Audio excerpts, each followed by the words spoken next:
when four men closed in on a motionless Belgian Malinois chained outside a Wyoming livestock supply store. None of them stopped to consider what they were actually dealing with. A young veterinarian told them twice, then sharp away before someone got seriously hurt. Wade Grover laughed, someone got serious, sweetheart, and reached for the dog tactical harness anyway. He never saw the strike coming. Neither did his father, and by the time a quiet man in a weathered canvas jacket walked out from behind the propane storage shed, everything in that gravel lot was about to change in ways that would eventually involve two federal agencies, a stolen armory cache, and a Belgian Malinois who had not missed a single alert in 9 years of active service. The February cold in Sweetwater County, Wyoming, does not negotiate. It arrives from the Great Divide like a standing debt, dry, merciless, the kind of cold that cracks rubber seals and makes diesel engines groan on cold starts. The parking lot of the Powder Horn feed and livestock supply on the south edge of Rock Springs was half-frozen gravel and half-packed ice, and the wind cutting across it tasted of alkali dust and incoming snow. Camille Haas pulled her battered Ford F-250 into the lot just after 2 in the afternoon, the truck's heater still losing its battle against the outside air. She was 28 years old, trained lean by years of hauling calving equipment across 4 Wyoming counties, and 3 years before that as a veterinary corps specialist attached to a forward support battalion in Kandahar province. She had treated horses, cattle, working dogs, and once a severely dehydrated camel belonging to an Afghan National Army unit. She understood animals the way some people understand weather, not as a system to be studied, but as a language you either speak or you don't. She spotted the dog before she spotted anything else. Tied to the rear tow hitch of a rust-streaked government surplus Chevrolet 2500, backed into the far corner of the lot near the stock salt display, was a Belgian Malinois unlike any she had seen outside a forward operating base. He was compact and iron-dense, the kind of build that reads as unremarkable until the moment it doesn't. His coat was dark tawny wheat with a black saddle and black muzzle, and a pale crescent scar cut above his left eye, where the fur had grown back thin and silver. He sat motionless on the frozen gravel, not barking, not straining against the thick nylon tether clipped to his harness. He was watching 4 men. The harness itself told Camille everything she needed to know before she even opened her truck door. It was a stripped olive-drab tactical vest, the kind issued to military working dog units, all the unit patches removed, leaving only bare rectangles of dark Velcro where identif had once been sewn. And when she climbed out of the F-250 and got close enough, she saw it, a clear 2-inch tattoo inside the dog's left ear. K77 Warteen. That was not a stray, that was not somebody's farm dog that had wandered off. The 4 men standing around him clearly had no idea what they were looking at. Earl Grover was the center of gravity in that cluster of men, the way a heavy stone is the center of gravity in a shallow pond. He was in his mid-60s, built like a man who had done real labor in his 20s and had since acquired enough land to make other people do it for him. His face was heavy and sun-darkened, his Stetson clean and expensive, his Carhartt jacketed, the kind that has never seen actual fence-line work. Earl ran the Grover Cattle Company out of a 40,000-acre operation north of Rock Springs, and he had spent 3 decades turning Sweetwater County into something he felt personally entitled to manage. Beside him stood his son, Wade Grover, 26 years old, with his father's build and none of his restraint, a rodeo belt buckle the size of a dinner plate, a sneer that had never once been disciplined out of him, and a habit of standing too close to people he had decided were beneath him. On Earl's other side was Dex Purdy, the Grover Ranch foreman, a thick-shouldered man in his mid-40s whose hands looked like they had been used as tools for most of his adult life. The 4th man, a younger ranch hand Camille didn't recognize, stood at the edge of the group looking mildly entertained. Wade had a cigarette burning in his right hand, As Camille watched from 40 feet away, he flicked it underhand toward the dog's front paws. The glowing ember bounced off the frozen gravel inches from the animal's left foot. The Malinois did not move. His eyes tracked Wade's wrist with the flat, patient attention of something that had long ago learned to distinguish between a provocation and a threshold. "Look at this beast," Wade said, tilting his head with the particular contempt of someone who has never encountered consequences. "Somebody cut him loose and went inside to eat. I can see the muscle on him, though. Dad, throw him in the south trailer pen. Put him on chain work. See if he's got anything useful left." Earl spit a dark stream of tobacco juice into the ice crust near the truck's rear tire and studied the dog the way he might study a piece of equipment at auction. "He's got the frame. Wade, get a rope on him. Dex, bring the trailer around." Camille's boots hit the gravel before the sentence was finished. She was 35 feet away, moving fast, her mind already processing what her eyes had locked onto. The dog's weight distribution fully loaded onto his hind quarters, his tail carried low and rigid, his nostrils cycling in short, deliberate pulls. He was not frightened. He was not threatening. He was doing what 9 years of specialized training had built him to do. Assessing, categorizing, waiting. "Don't touch that dog," Camille said. Her voice cut across the wind cleanly. She had used that voice on cornered horses and panicked cattle, and once on a 200-pound boar that had pinned a farmhand against a gate, and it was not a voice that asked. Earl Grover turned slowly. He had the unhurried manner of a man who has not been told no in a very long time. "Well," he said, drawing the word out, "if it isn't Camille Haas making house calls in the wrong parking lot." His tone was the particular brand of condescension that grows in places where one family has owned too much land for too many generations. "You got a sick horse somewhere, sweetheart, because this here looks like an unclaimed animal on open ground, and I've been running livestock in this county since before you were in diapers. I'm telling you right now as a licensed vet and a former Army K-9 handler," Camille said, stopping 15 feet from the group, keeping her hands open, her body angled to reduce threat posture. "That animal is a military working dog. You see that tattoo in his ear? K77 Fawn 4. He is not abandoned, he is not a stray, and if anyone in this group puts a hand on that harness without his handler present, someone is going to end up in a trauma bay in Casper." Dex Purdy huffed. The young ranch hand at the edge of the group looked suddenly less entertained. Wade laughed, a sharp, dismissive bark of sound that he clearly enjoyed producing. "Military working dog." He said it the way people repeat things they're mocking. "Honey, I've worked cutting horses and boar dogs my whole life. A dog is a dog. That one's tied to a government beater truck in a feed store parking lot. We're doing him a favor." He turned back toward the Malinois. "Come on, boy. Come on with us." "Wade." Camille took a step forward. "Stop. Do not reach for that harness." Wade Grover had grown up being told he was exceptional.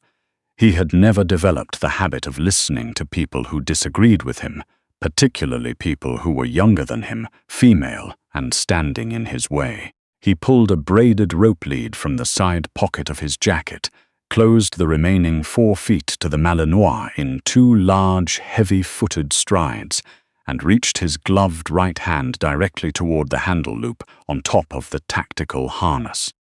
The dog's name, though none of them knew it yet, was Helo. His military designation was K774. He had spent 4.5 years in Kandahar, Hand Helmand provinces, with the 75th Ranger Regiment's attached K-9 element, and 2 years after that on a federal interdiction contract along the northern border corridor. He had never missed an explosive ordnance alert. He had never once bitten anyone who did not present a direct threat to his handler or his mission. He had, on 2 occasions, located wounded American service members under rubble that ground-penetrating sonar could not find. He had also never been grabbed by someone he had not been formally released to. The moment Wade Grover's gloved fingers made contact with the harness loop, Helo did not bark. He did not growl. There was no warning sound at all. He simply moved. The nylon tether connecting him to the truck hitch went rigid with a sound like a whip crack as he hit its full extension, and he had already calculated that extension, had already mapped exactly how much range of motion it gave him.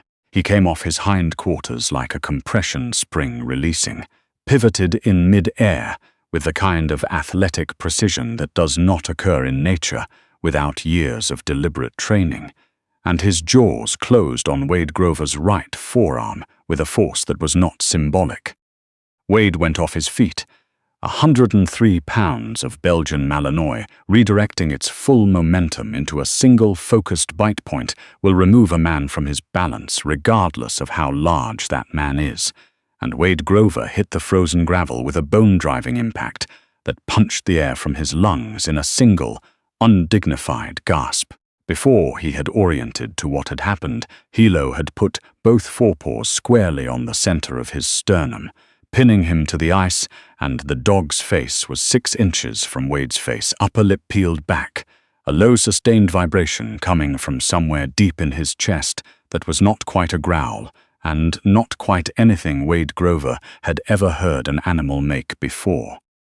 Wade, who had spent his entire life believing he was physically formidable, made a sound that had no relationship to the person he believed himself to be. He screamed, long, high, and completely uncontrolled. "Get him off! Get him off me! He's breaking my arm!" "Wade!" Earl's voice cracked across the lot like a branch in a windstorm. The red in his face had deepened to something dangerous. His hand dropped to the holster on his right hip, a Smith & Wesson .357 he had carried for 30 years under the reasoning that his land ran by his rules, and he had it drawn and the muzzle elevated before rational thought could intervene. "I will put this animal down right now," Earl bellowed, pointing the revolver at Helo's skull. Camille was already moving, already measuring angles, already knowing she was not going to reach him in time. "Earl, if you fire, you'll hit your son. Do not!" Dex Purdy stepped left, knife out, circling wide. The young ranch hand at the edge of the group had backed completely away and was pressing himself against the side of a stock trailer with both hands up, wanting no part of any of this. Inside the powder horn feed and livestock supply, faces appeared at every fogged window. Then a voice came from somewhere behind the propane storage unit on the building's west side. It was not loud, it was not raised, it had the quality of a sound that had been stripped of every unnecessary element, no frustration, no urgency, no performance, just a single German command delivered with complete authority. Aus. Helo released Wade Grover's arm, backed precisely 2 steps, and dropped into a heel stance with his shoulder aligned to a point 6 inches left of a man none of them had seen approach. The man was in his late 30s, canvas jacket over a dark wool shirt, steel-toed boots that had seen serious work, a grey ball cap pulled low, storm grey eyes that moved across the lot in a single sweep, cataloguing every position, every weapon, every variable, without pausing on any of them long enough to suggest concern. There was a scar along his jaw, faint and old, and he moved across the frozen gravel with the specific economy of motion that belongs to people who have spent years in environments where wasted movement gets you killed. His name was Reed Strand. He had spent 17 years as a Master Chief Special Warfare Operator with SEAL Team 8 before transitioning to federal K-9 interdiction contractor work. He had been inside the powder horn getting a cup of bad coffee when Earl's men had decided to make his afternoon complicated. He did not look at Earl's revolver. He walked past Camille, giving her a single, direct nod that acknowledged what she had tried to do, and stopped 8 feet in front of the barrel. Helo pressed his flank against Reed's left leg and held position. "Put the gun away, Earl," Reed said. His voice was the same temperature as the air. "The hell I will," Earl said, though his hand had developed a tremor that had not been there 60 seconds ago. "Your animal just mutilated my son. I want this dog put down, and I want you explaining yourself to Sheriff McCready before sundown.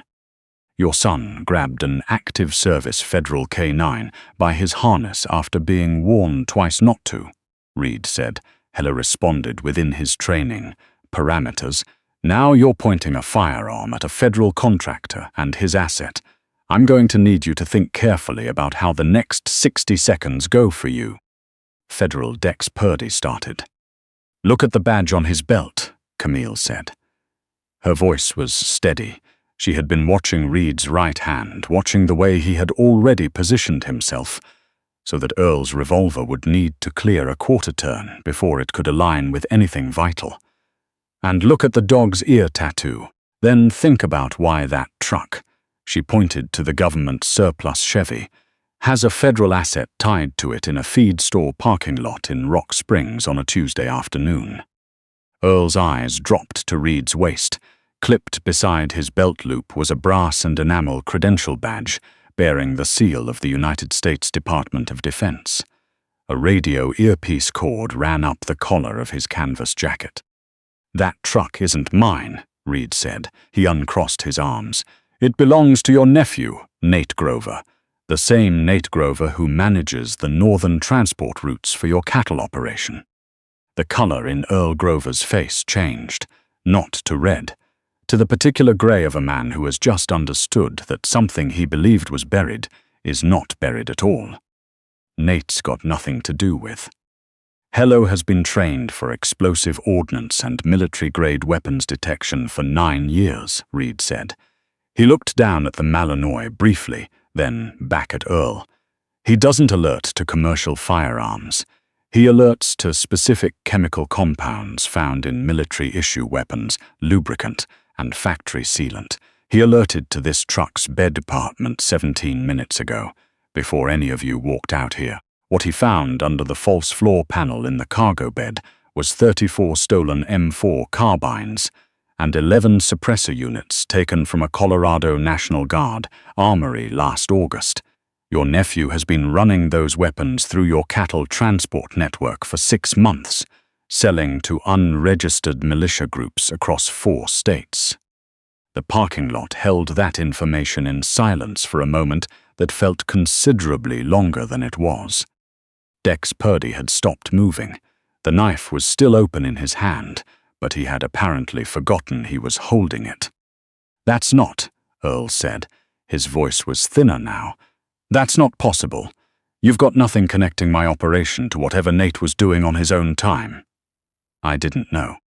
Nate was detained at the Wamsutter Way station 43 minutes ago, Reed said.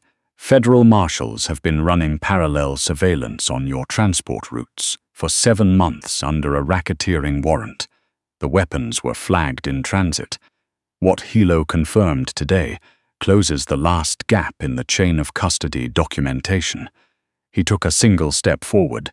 You can put the gun down and we do this with dignity, or you keep it raised and we do it the other way. I've done both. I don't have a preference. Earl Grover's revolver arm dropped. It did not drop because Earl had made a rational decision. It dropped because something in the weight of the moment had finally exceeded his capacity to sustain the performance.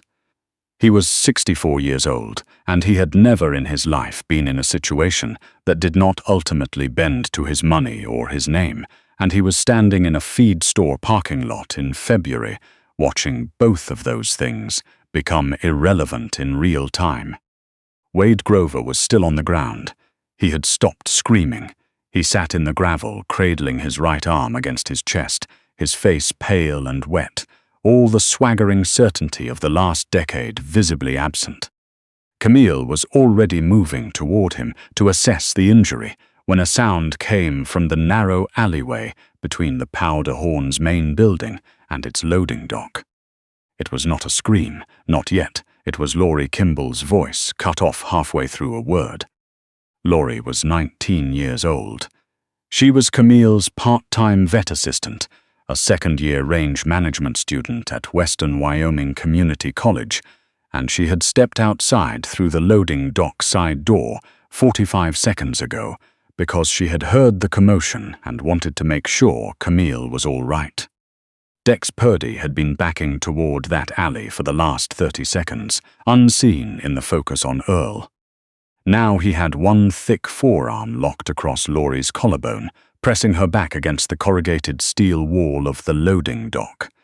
In his other hand, the folding knife was open against his thigh, not raised, just present, available. His eyes were moving in the rapid, shallow pattern of a man who has run out of good options and is now operating on panic, dressed up as aggression. "Nobody comes any closer," Dex said. His voice had the quality of a man calculating an exit that doesn't exist. "I'm not going to federal prison for Earl Grover's nephew's cargo.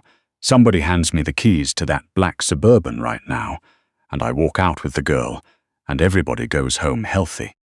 No federal vehicles had arrived yet.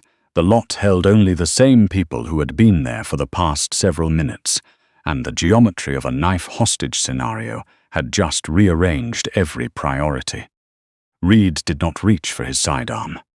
In a compressed space with an unstable subject using a human shield, a firearm response required a clear line of sight to a target partially concealed behind a 19-year-old girl, and Reed had completed that calculation before Dex finished his first sentence. He looked down at Helo. Helo was already low to the ground, not lying flat but crouched, his weight coiled forward, his eyes fixed on the sliver of Dex Purdy's right leg visible behind Laurie's left hip. The dog's entire body had gone to that particular quality of stillness that exists only in the instant before absolute velocity. He had been doing his own calculation for the last 20 seconds. Camille read it. She shifted her weight left. Not dramatically, not in a way that announced itself. Just a quiet repositioning that put her directly in Dex's eyeline. "Dex," she said. She used the same voice she used for panicked horses in the dark. Even. Present. Not asking anything, not challenging anything, just placing a human sound in the space that required acknowledgement. "You've worked for Earl Grover for 12 years. Whatever he promised you, whatever he paid you, it has nothing to do with Laurie. She's a college student. She came outside because she was worried about me. Let her step away and talk to the agents yourself. That's the only version of today that ends with you walking out instead of being carried." Dex's eyes moved to Camille's face. Half a second, maybe less. Reed's left hand dropped. "Fass," he said. It came out barely above a breath. Helo did not run toward Dex, he left the ground. What a trained Belgian Malinois does in a hostage scenario is not the version that exists in movies. There is no barking, there is no warning charge. There is a body that has compressed every pound of its mass into a single purpose-built vector, and it covers distance in the space between one heartbeat and the next. Helo had spent 40 seconds reading the shadow geometry behind the loading dock's propane tank, and he closed the remaining distance in under 2 strides. He bypassed Laurie entirely, twisting his body mid-launch with an athleticism that looked almost effortless from the outside, and his jaws closed on Dex Purdy's right knee joint with the precision of something that has been doing exactly this, in exactly this way, for the better part of a decade. Dex went straight down. The knife dropped before he hit the ground. Laurie stumbled forward, free, and Camille caught her by both arms and pulled her back behind the nearest vehicle in 4 running steps, putting steel between the girl and everything still unresolved in that lot. Helo held Dex's knee with a controlled, unyielding grip designed to immobilize rather than destroy. Steady, professional, not releasing and reapplying, just holding, and Dex Purdy was not going anywhere. 2 ATF tactical vehicles and a Sweetwater County Sheriff cruiser came around the south end of the lot 90 seconds later, light bars cutting hard red and blue through the flat gray Wyoming sky. Agents in body armor came off the vehicles in coordinated pairs and spread across the frozen gravel. With the practiced efficiency of people who have done this many times in conditions considerably worse than a feed store parking lot in February. Special Agent Helen Thorne, the ATF field supervisor who had been running the weapons trafficking surveillance for 7 months, crossed the lot toward Reed with a folder already open in her gloved hand. She had the specific expression of someone whose paperwork had just been corroborated in the field. "Master Chief," she said, "the Wamsutter intercept team recovered a second cache in the trailer unit hitched to your nephew's rig," she said to Earl without looking at him, then back to Reed. "Another 38 units, 2 crates of restricted optics hardware. Your dog's alert today closes the last gap in our chain of custody documentation." And as she glanced down at Helo, who had released Dex and returned to Reed's left heel on a hand signal. 9 years and not a single false positive. That's a record in this district. "He's never been wrong," Reed said simply. Earl Grover was placed in handcuffs near the hood of his truck. He said nothing. Whatever argument he had been assembling had apparently not finished assembling, because he stood there with his expensive Stetson pushed sideways and his jaw working at a sentence that never came out. 30 years of buying county commissioners and hosting re-election fundraisers did not appear to be providing him much comfort at the moment. Wade Grover sat in the gravel while a federal tactical medic wrapped his forearm in a pressure bandage. Camille, watching from 20 feet away, recognized the precision of Helo's bite. The radial muscle group. Significant injury, but the bone was intact and the artery untouched. The dog had known exactly what he was doing and had done exactly that, nothing more. She crossed the lot and crouched in front of Helo. He looked up at Reed first. Reed gave a barely perceptible nod. Helo extended his muzzle toward Camille's offered knuckles, sniffed twice with the careful attention of an animal making a considered decision, and then rested his blocky head against her open palm with a weight that felt like something being set down after a very long carry. "Right hip," Camille said quietly. She had been reading his gait since the moment he moved. "He's compensating, old injury." "Shrapnel," Reed said. "Kandahar 2019. An IED hit 40 meters from his position during a compound clearance. He kept working for 11 months afterward before we could get him properly evaluated." He looked at the dog for a moment before continuing. "The Joint Services Agreement let me bring him on for non-combat interdiction work when I transitioned to contractor status, but his hip has been the limiting factor for the last 2 years. Camille ran her fingers gently along the old scar above Helo's eye. The dog's tail moved once, a single, deliberate thump against the frozen gravel, and then held still, as if he had said what he wanted to say and was content to let the moment be. "His last contracted assignment was this morning," Reed said.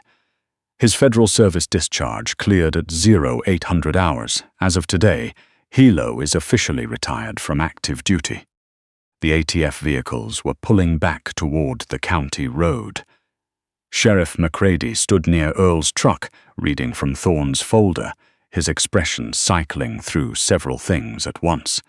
He had known Earl Grover for 23 years.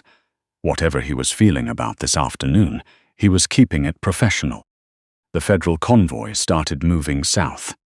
Camille stayed where she was, kneeling on the frozen gravel beside Helo until the last set of light bars disappeared around the south bend of the lot. When she stood, she looked at Reed. He had a shallow abrasion across the back of his right hand from disarming Earl's revolver, a motion she had almost missed. It had been that fast, and he clearly had no intention of attending to it.